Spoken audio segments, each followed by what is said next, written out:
Le rapport s'appuie sur près de 2 ans de recherche menée par la commission franco-camerounaise du souvenir, composée de 14 chercheurs.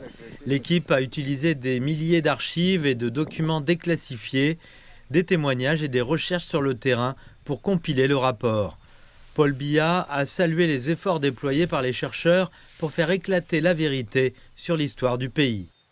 Pour que la relation entre la France et le Cameroun puisse connaître de nouveaux développements.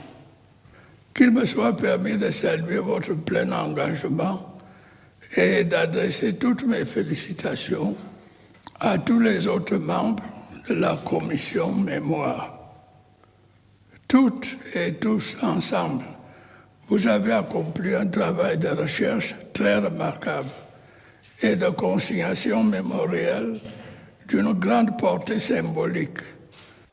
Le Cameroun français était l'une des nombreuses colonies françaises en Afrique. Avant l'indépendance du pays en 1960, selon le rapport, des dizaines de milliers de personnes ont été brutalement assassinées par l'armée française. Les charniers de la ville d'Edéa témoignent de ces atrocités. Ici, dans le village d'Ekité, Ekité Pilote, c'est ceux-là qui ont été déversés ici.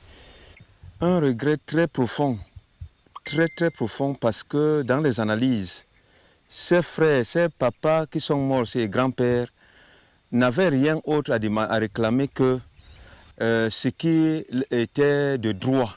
Selon les historiens, il est temps que la France reconnaisse ses crimes. Cette pression, ces séquelles, et qui n'arrivent pas à se socialiser correctement dans le sens de la République. Et la République elle-même est divisée du fait de cette guerre.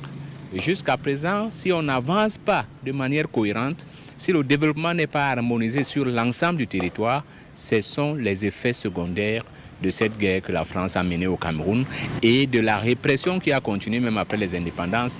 Le rapport intervient à un moment où la France est confrontée à des tensions dans ses relations avec ses anciennes colonies, alors que plusieurs nations africaines demandent aux forces françaises de quitter leur pays.